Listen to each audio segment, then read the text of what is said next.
Assalamualaikum warahmatullahi wabarakatuh. Kali ini di Pengadilan Negeri Jakarta Selatan, kebetulan saya punya kesempatan untuk menjelaskan kepada seluruh teman-teman sebenarnya kasus daripada ikan asin ini seperti apa sih gitu. Lalu kemarin kita pada saat membuat nota pembelaan, membuat pembelaan kita, apa sih isi daripada nota pembelaan kita itu. Nah, kali ini akan saya coba paparkan sedikit kepada teman-teman, mudah-mudahan gitu teman-teman bisa mengerti, bisa memahami gitu ya. Sebenarnya seperti apa, kenapa saya selalu mengungkapkan bahwa saya tidak bersalah dan saya tidak memiliki peran apapun dalam kejadian tersebut. Jadi di dalam persidangan kami dituntut dengan pasal 36 Junto 51 ayat 1, di mana di sana merupakan pasal daripada pencemaran nama baik yang mengakibatkan kerugian terhadap seseorang. Saya dituduh melakukan, menyuruh melakukan atau turut serta melakukan. Ada 3 hal, dan dengan sengaja mentransmisikan atau mendistribusikan sesuatu hal yang bermuatan pencemaran nama baik atau penghinaan terhadap seseorang dan mengakibatkan kerugian terhadap orang lain. Saya ingin paparkan begini. Video Gali Ginanjar cerita masa lalu, wawancara antara istri saya dan Gali Ginanjar pada saat itu dibuat di Sentul, di kediaman saya, di studio saya. Pada saat pembuatan tersebut, saya berada di sana. Memang saya berada di sana, tetapi saya tidak sama sekali ikut-ikutan dalam pembicaraan.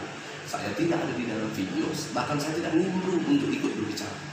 Saya posisinya itu ada di jaraknya lumayan jauh. Saya sedang main handphone. Kamera itu direkam oleh seseorang yang bernama Darta. Darta itu adalah driver saya, karena pada saat itu editor sedang libur sehingga dia tidak bisa megang kamera.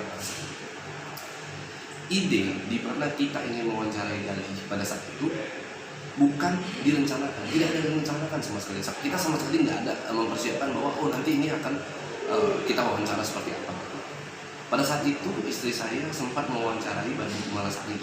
Mungkin teman-teman tahu ya, Barbie Kumalasari sempat membuat pernyataan di vlog YouTube Rio Tami dan Benua, di mana dia menyatakan bahwa dia sehari bisa 8 kali melakukan sesuatu hubungan lah dan sebagainya. Itu ada.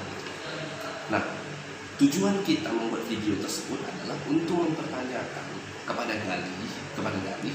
Pada saat itu kan kita memberikan hak jawab kepada Gali. Lalu saya bertanya kepada Gali, Gal, lu mau jawab enggak dengan pertanyaan Gali? Itu bukan menyuruh, itu hanyalah sebuah pertanyaan. Kalau Gali mengatakan, enggak deh bro, mungkin enggak deh, gua enggak akan menjawab bersama. Ya, itu video tidak akan terjadi. Tetapi Gali bersedia. Berarti saya tidak menyuruh melakukan. Ya sudah, setelah itu terjadi, maka rekaman dimulai.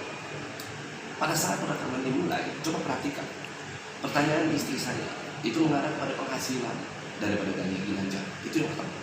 Lalu kehidupan rumah tangga dengan Barbie itu seperti apa? Lalu hak jawabnya sebagai suami daripada Barbie Kumalasari, karena Barbie mengatakan dia bisa 8 jam dan sebagainya, itu disampaikan.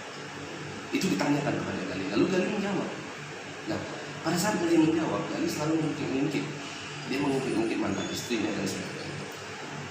Secara apa ya, menurut saya secara kiasan gitu. Jadi apa yang dijawab oleh Gali itu adalah bentuknya kiasan, yang mana saya dan Gali itu tidak paham sama sekali apa yang disampaikan oleh Gali gitu. Kita hanya bisa menebak-nebak gitu. Kalau maksud daripada kiasan-kiasannya Gali secara spesifik, kita sama sekali nggak tahu, sama sekali benar-benar nggak. Sehingga kalau kita dikatakan dengan sengaja melakukan dalam konteks hukum, dengan sengaja itu harus disadari dan dihendaki gitu. Kita harus ketahui apa kontennya dalam ITE ya. Kita harus tahu di kontennya apa. Lalu kita juga harus menghendaki itu gitu. Nah, sementara bagaimana kita bisa menghendaki sesuatu perbuatan sementara kita tidak mengerti dan tidak paham apa yang menjadi maksud dari Gali. Karena isi pernyataannya boleh kita sama-sama tonton videonya, karena videonya masih ada di YouTube menyatakan Gali cuma hanya bilang begini, ini tudung saji dibuka, ikan asin tutup gigi, itu yang pertama. Lalu katanya Gali membawa mantannya ke dokter perawatan kulit, tempat biasa dia perawatan kulit muka, ya, dikerok keluar putih-putih. Kalau kita secara simpel bisa mengartikan itu juga sebagai jerawat, gitu. Jerawat, karena dokter kulit tempat biasa dia perawatan kulit muka, ada kalimat yang tempat biasa perawatan kulit muka, gitu. Itu Gali mengungkapkannya, dikerok keluar putih-putih. Menurut saya, kalau yang dimaksud Gali adalah organ intim, secara logika saya, sejak kapan organ intim bisa dikerok? Sejak kapan organ intim itu bisa dikerok? Itu yang menjadi gak nyambung di dalam pikiran saya. Makanya pada saat itu saya nggak ngeh itu adalah organ intim, dan kita sampai sekarang masih berpikir apakah benar masuk Gali itu adalah organ intim. Kami masih meyakini bahwa apa yang disampaikan oleh Gali itu adalah jerawat, dikerok keluar putih-putih. Kalau jerawat bisa dikerok keluar putih-putih. Itu yang menurut saya kalau kita dituduh seolah-olah dengan sengaja menyuruh melakukan atau turut serta melakukan tindak pidana yang dimaksud, itu adalah hal yang salah, itu adalah hal yang keliru, gitu. Karena kita sama sekali bisa kita buktikan bahwa kita tidak dengan sengaja melakukan itu. Itu yang pertama. Yang kedua, terkait dengan menyuruh melakukan ataupun turut serta melakukan. Jelas di dalam persidangan saksi, tidak ada satupun saksi yang menyatakan bahwa video tersebut siapa yang upload. Tidak ada sama sekali. Tidak ada satupun saksi yang menyatakan bahwa saya menyuruh orang untuk mengupload video tersebut. Tidak ada. Ya. Justru sebagian besar saksi menyatakan bahwa video tersebut diupload oleh seseorang editor yang berinisial D, ya. Dia upload video tersebut tanpa izin dan tanpa sepengetahuan. Ini saksi yang benar-benar melihat, bahkan saksi yang dihadirkan oleh jaksa yang tujuannya adalah untuk memberatkan saya. Justru dia berketerangan seperti itu, memberikan kesaksian bahwa yang mengupload video biasanya adalah si editor tersebut. Itu jelas-jelas diungkap. Sehingga bagaimana saya bisa dituduh melakukan, sementara saya tidak pernah mengizinkan dia untuk melakukan. Saya tidak pernah ngecek video tersebut, kami belum mereview video tersebut, ujung-ujung udah langsung di upload tanpa izin dan tanpa sepengetahuan. Bahkan pada saat dia mengupload, ada saksi yang melihat, ada seorang saksi yang melihat, bahkan nanya kepada dia gitu, ini video apa? Lalu dia menjawab, ini adalah video wawancara Gali Ginanjar. Saksi tersebut memberikan keterangannya di persidangan. Bahkan pada saat saya marah-marah, pada saat dia ingin saya pukul, gitu, saya marah. Semua saksi itu melihat. Saksi-saksi semua pada melihat, dan saksi-saksi sempat nahan saya, merendahkan saya. Tapi ya sudah. Jadi kalau saya dituduh melakukan sesuatu hal yang tidak saya lakukan, ya sulit untuk saya dipaksa untuk mengaku sesuatu perbuatan yang bukan saya lakukan. Lalu di dalam tuntutan jaksa juga dia mengatakan bahwa saya berbelit-belit memberikan keterangan. Ini untuk informasi kepada teman-teman. Rekaman seluruh isi persidangan ada di dalam YouTube. Anda boleh cek, teman-teman boleh cek, boleh lihat. Apakah saya berbelit-belit dalam memberikan keterangan? Justru saya secara tegas selalu menjawab pertanyaan daripada jaksa maupun hakim. Ketika saya ditanya, saya selalu jawab dengan tegas, tidak pernah berbelit-belit. Justru ya, saksi-saksi yang dihadirkan oleh jaksa yang untuk memberatkan saya lah yang memberikan jawaban yang bisa dikatakan berbelit-belit. Seperti saksi pelapor waktu datang, seolah-olah menantang-nantang, mengomentari gaya bicara, gaya tatapan daripada daripada pengacara, daripada penasihat hukum, lalu mengatakan bahwa di dalam video ada kata organ intim, tapi ternyata tidak ada setelah ditonton, lalu bikin masalah menantang-nantang sampai hakim menyebut saksi tersebut troublemaker gitu. Itu kan berarti saksi yang dihadirkan oleh jaksa yang berbelit-belit. Itu yang pertama.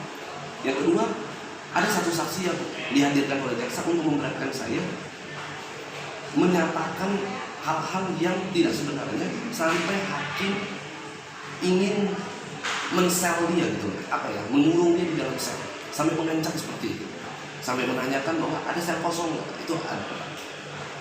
Bahkan ada satu saksi yang paling penting yang sebenarnya perlu kita sama-sama ketahui, saking berbelit-belitnya dia mengatakan bahwa isi BAP pada saat penyidikan dia itu diarahkan. Itu bahasa saksi ini ya. Si saksi ini menyatakan bahwa di dalam BAP dia diarahkan untuk menuduhkan semua perbuatan tersebut kepada saya. Ada saksi yang menyatakan seperti itu. Dan ini adalah saksi yang dihadirkan oleh jaksa, bukan saksi yang meringankan. Ini saksi yang justru untuk memberatkan saya.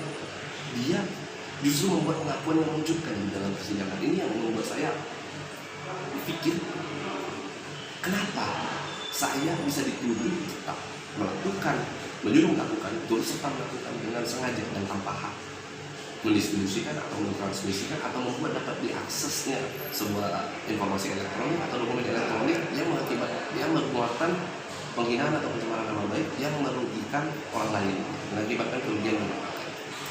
Menurut saya ini adalah sesuatu hal yang bisa dibilang kekeliruan besar, kesalahan yang fatal, yang sebenarnya harus sama-sama kita pelajari dan kita cermati. Yang pertama, jelas-jelas bukan saya yang mengupload, bukan saya yang merekam video, saya tidak pernah menyuruh video tersebut untuk dibuat, saya tidak pernah menyuruh untuk atau memaksakan video tersebut harus ada. Saya tidak pernah menyuruh video tersebut juga untuk diedit, karena itu sudah tugas editor. Video yang sudah jadi harus diedit oleh si editor tadi gitu. Nggak bisa dikatakan bahwa saya suruh begitu. Karena contohnya simpel aja deh, begini. Seorang hakim, dia beracara, dia bersidang. Pada saat dia bersidang untuk mengadili suatu perkara gitu. Apakah dia harus disuruh-suruh? Nggak perlu dia disuruh-suruh. Karena itu sudah menjadi tugas dan tanggung jawabnya dia. Ketika dia memutuskan dirinya untuk bekerja sebagai atau profesi sebagai seorang hakim, maka dia sudah wajib untuk bersidang mengadili suatu perkara tanpa harus disuruh atau diperintahkan, sehingga itu menjadi tanggung jawab dia sendiri. Sama ketika seseorang melamar kerja untuk menjadi seorang editor, berarti dia sudah siap untuk bertanggung jawab atas tugas yang diberikan. Dia harus bertanggung jawab atas tugas yang diberikan. Tugas yang saya berikan adalah mengedit video, ya, dengan kreasinya dengan baik. Tapi dia mengedit video dengan tidak baik, misalnya, lalu belum diedit, diupload, ya itu menurut saya itu bertanggung jawab daripada dia, karena dia tidak melakukan tugasnya dengan baik. Jadi bukan saya yang menyuruh, justru dialah yang telah memutuskan untuk ketika dia melamar bekerja. Ini pola pikir harus kita benerin ya. Ketika seseorang melamar kerja, maka dia harus siap untuk bertanggung jawab atas tugasnya. Ya, berarti dia bersedia untuk bertanggung jawab atas tugasnya. Sehingga editor tersebut, dia pada saat dia melamar kerja kepada saya, dia harus bertanggung jawab, dan dia berarti sudah bersedia untuk bertanggung jawab atas tugasnya mengedit video. Sehingga bukan saya yang suruh. Kalau saya dikatakan saya yang menyuruh, berarti setiap project, nih tolong edit, nih tolong siapin, nih tolong bikin, itu namanya menyuruh. Tetapi saya tidak menyuruh itu dilakukan secara otomatis.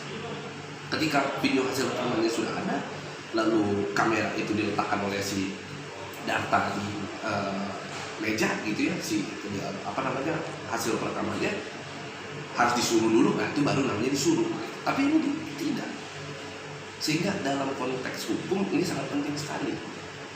Dan saya melihat bahwa bukan cuma itu ya, di sini ada terkesan opini ini terlalu dibuat sebesar mungkin agar saya dan istri saya dihukum dengan sesuatu hal yang baru. Kami melakukan apa sih? Apa kami membunuh orang? Ya, apa kami melakukan atau menjual narkotika? Apa kami menipu? Kami tidak lakukan itu. Ini seperti seolah-olah dibangun opini agar kami benar-benar tersiksa, menderita. Jadi saya mohon kepada teman-teman untuk mari kita bijak dalam menanggapi kasus tersebut, pelajari benar-benar kasusnya. Apalagi saya seorang lawyer, saya paham hukum, saya bisa memaparkan seluruh kejadian tersebut dari awal sampai akhir. Saya bukan ahli bahasa yang bisa menerka-nerka, berpersepsi terhadap suatu hal seolah-olah itu adalah hal yang mencemarkan nama baik orang, menghina seseorang. Enggak.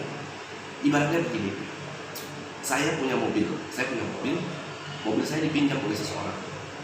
Lalu mobil saya tersebut dipinjam untuk dia bekerja sebagai supir taksi online misalnya. Saya pinjamkan ke dia. Ketika saya pinjamkan mobil tersebut ternyata mengangkut seorang penumpang yang minta untuk diantarkan ke suatu tempat. Ternyata suatu tempat tersebut dia melakukan pembunuhan. Apakah saya pemilik mobil bisa dikatakan ikut turut serta atau menyuruh melakukan ataupun melakukan pembunuhan tadi? Tentu saja tidak. Apakah saya termasuk orang yang dengan sengaja melakukan? Kan enggak. Jelas di sini tidak benar kalau saya dikatakan dengan sengaja melakukan hal tersebut, karena saya sama sekali tidak melakukan, saya tidak menyuruh melakukan, saya tidak turut serta melakukan. Apalagi yang paling fatal yang ingin saya sampaikan adalah saya dan istri saya, kami tidak paham, kami tidak mengerti apapun yang disampaikan oleh kami, karena itu kiasan semua. Sementara jaksa penuntut umum tidak menghadirkan ahli bahasa untuk memaparkan apa sih artinya, apa sih makna dari ungkapan-ungkapan tadi tersebut. Kalau cuma menerka-nerka, siapa yang bisa menerka itu dan menebak itu seolah-olah memastikan bahwa itu adalah suatu konten penghinaan, suatu konten yang bermuatan untuk melakukan penghinaan untuk pencemaran nama. Tidak ada. Harus seseorang yang berkompeten. Siapa orang yang berkompeten? Ya ahli bahasa. Bukan jaksa penuntut umum, bukan pengacara, bukan hakim. Hakim cuma bisa memutuskan berdasarkan keyakinannya. Keyakinannya pun harus didasari oleh dua alat bukti yang sah. Apa alat bukti yang sah? Keterangan saksi, keterangan terdakwa, bukti materialnya, itu semua harus dihadirkan. Jadi sampai sini mudah-mudahan teman-teman jelas, teman-teman paham bahwa tidak ada niat sedikit pun dari kami untuk mencemarkan nama baik seseorang, karena sampai detik ini kami tidak yakin dengan ungkapan-ungkapan atau kiasan-kiasan yang diungkapkan oleh Dali itu adalah sebuah pencemaran nama baik atau penghinaan. Kami tidak yakin. Selain itu juga kami tidak mengenal virus, saya dan istri saya tidak mengenal virus. Tidak ada kepentingan apapun. Tidak ada kepentingan apapun. Tidak ada urusan apapun, kami tidak punya masalah, sehingga tidak ada kepentingan kami untuk mencemarkan nama baik atau melakukan penghinaan. Jadi kurang lebih itu aja. Semoga teman-teman bisa memahami dan mengerti seluruh perkara tersebut dari awal sampai akhir, tidak mengada-ngada dan tidak memiliki pemikiran yang liar. Kurang lebih itu aja dari saya. Kalau ada salah-salah kata saya mohon maaf kepada teman-teman. Sekian dari saya. Assalamualaikum warahmatullahi wabarakatuh.